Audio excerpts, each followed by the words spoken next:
คุณเคยสังเกตไหมว่าวันที่คุณตื่นมาด้วยความรู้สึกแย่ทุกอย่างในวันนั้นมักจะแย่ตามไปด้วยรถติดคนหน้าก็รนเจ้านายก็บ่นเหมือนทั้งวันกำลังพิสูจน์ว่าคุณรู้สึกถูกและในทางกลับกันวันที่คุณรู้สึกดีมีพลังตื่นขึ้นมาด้วยความหวังบางอย่างก็เหมือนจะไหลลื่นขึ้นอย่างน่าประหลาดหลายคนเรียกสิ่งนี้ว่า law of attraction หรือกฎแห่งการดึงดูดแต่วันนี้เราจะไม่พูดถึงมันในแบบที่คุณเคยได้ยินเราจะมาดูกันว่าพุทธศาสนาพูดถึงเรื่องนี้ไว้อย่างไรวิทยาศาสตร์อธิบายว่าอะไรและทำไมการแค่คิดบวกถึงไม่พอสวัสดีครับยินดีต้อนรับกลับมาสู่ Divine Consciousness ถ้าคุณเพิ่งเจอช่องนี้เป็นครั้งแรกเราพูดถึงพุทธศาสนาจิตวิทยาและการตื่นรู้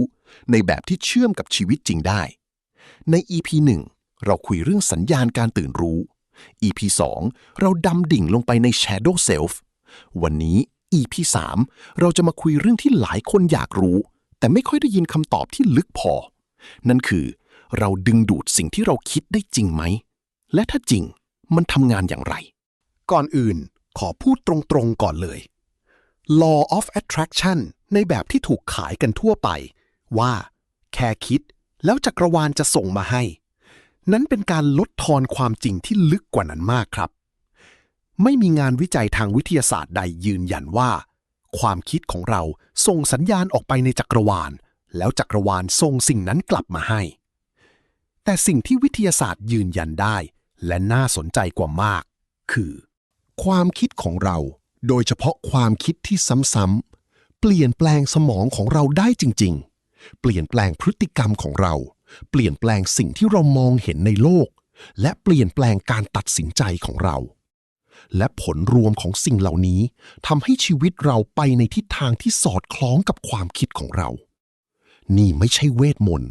แต่มันลึกกว่าเวทมนต์มากครับมาดูกันว่าสมองทำงานอย่างไรสิ่งแรกที่ต้องรู้จักคือ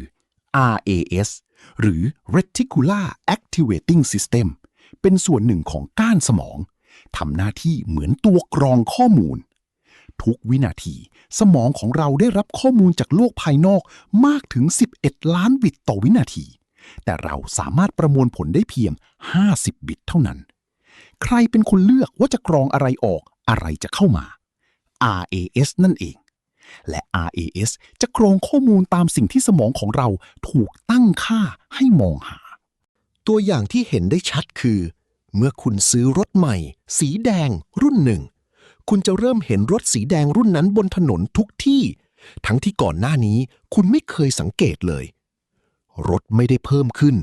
แต่ RAS ของคุณถูกตั้งค่าให้มองหามันเช่นเดียวกันถ้าคุณตั้งค่าสมองด้วยความกลัวความขาดแคลนและความสงสัย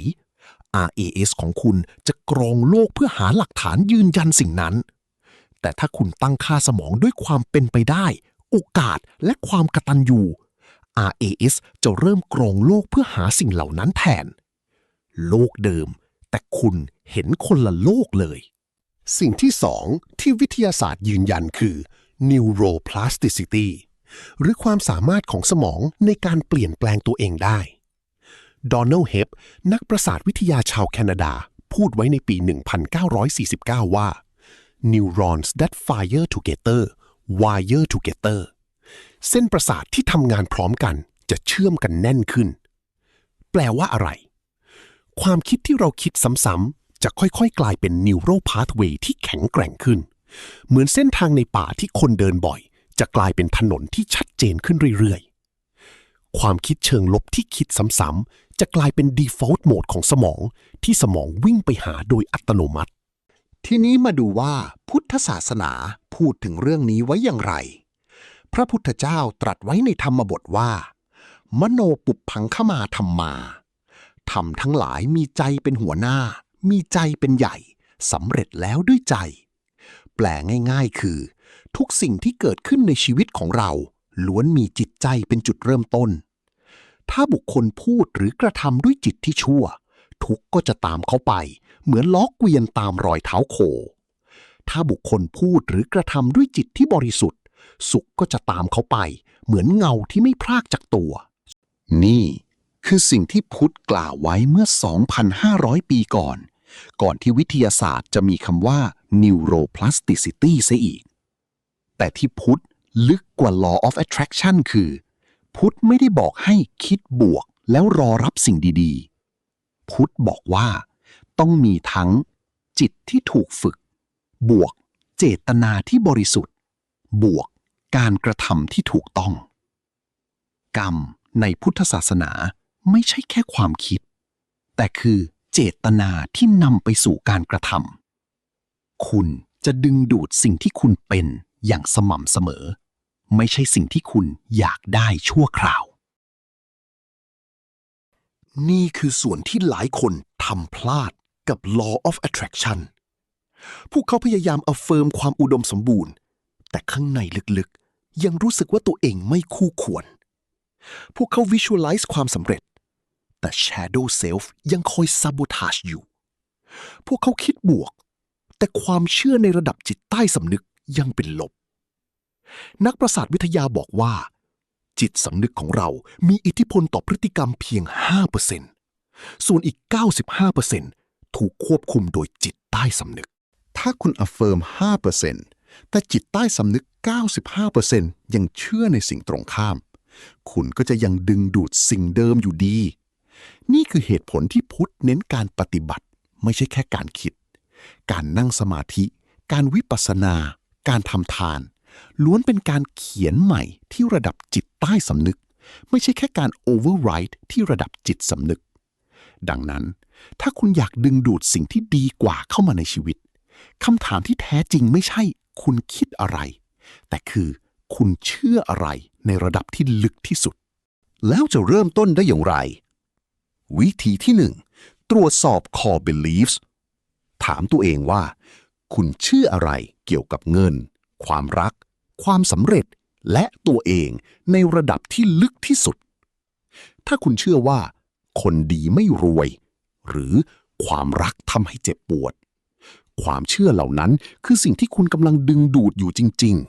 ๆวิธีที่ 2 ฝึกสมาธิเพื่อเข้าถึงจิตใต้สำนึกการทำสมาธิสม่ำเสมอช่วยให้เราสังเกตเห็นแพทเทิร์นของความคิดที่ซ้ำๆโดยไม่ถูกมันพัดพาไปเมื่อเห็นแพทเทิร์นได้เราก็สามารถเลือกได้ว่าจะทำตามมันหรือจะวางมันลงวิธีที่ 3 กรรมในทางปฏิบัติพุทธบอกว่าเจตนานำไปสู่การกระทำการกระทำสร้างนิสัยนิสัยสร้างลักษณะนิสัยและลักษณะนิสัยกำหนดชะตาชีวิตอยากดึงดูดความเอื้อเฟื้อเริ่มจากการให้อยากดึงดูดความรักเริ่มจากการรักตัวเองก่อนอยากดึงดูดความสงบเริ่มจากการฝึกสงบใจวิธีที่ 4 Visualization ที่ทำงานจริงงานวิจัยของเกเบรียล ออตติงเจนพบว่าการ Visualize เป้าหมายอย่างเดียวอาจทำให้สมองรู้สึกว่าสำเร็จแล้วและลดแรงผลักดันวิธีที่ได้ผลกว่าคือ WOOP Wish สิ่งที่ต้องการ Outcome ผลลัพธ์ที่ชัดเจน Obstacle อุปสรรคที่แท้จริง Plan แผนรับมือกับอุปสรรคนั้น Visualize ทั้งความสำเร็จและเส้นทางที่ต้องเดินสรุปสิ่งที่เราคุยกันวันนี้เราดึงดูดสิ่งที่เราคิดได้จริงไหมใช่ครับแต่ไม่ใช่ผ่านเวทมนต์มันทำงานผ่าน RAS ที่กรองสิ่งที่เราตั้งค่าไว้ผ่าน Neuroplasticity ที่ความคิดซ้ำๆสร้างเส้นทางใหม่ในสมองผ่านพฤติกรรมที่เปลี่ยนไปตามความเชื่อของเราและผ่านกรรมที่เจตนาของเรานำไปสู่การกระทำแต่มันไม่ทำงานถ้าคุณแค่คิดบวกบนผิวขณะที่ข้างในยังเชื่อในสิ่งตรงข้ามทางออกที่แท้จริงคือทำงานกับความเชื่อในระดับจิตใต้สำนึกผ่านการปฏิบัติสม่ำเสมอซึ่งนั่นคือสิ่งที่พุทธศาสนาสอนมาตลอด 2,500 ปีลองถามตัวเองวันนี้ว่าในระดับที่ลึกที่สุดคุณเชื่ออะไรเกี่ยวกับตัวเองและความเชื่อนั้นกำลังดึงดูดอะไรเข้ามาในชีวิตคอมเมนต์ไว้ด้านล่างได้เลยนะครับกด subscribe กดกระดิ่งแล้วพบกันใน EP 4 ที่เราจะพูดถึงทำไมคนเราถึงทุกข์และพุทธอธิบายไว้นานแล้วพบกันใหม่ครับ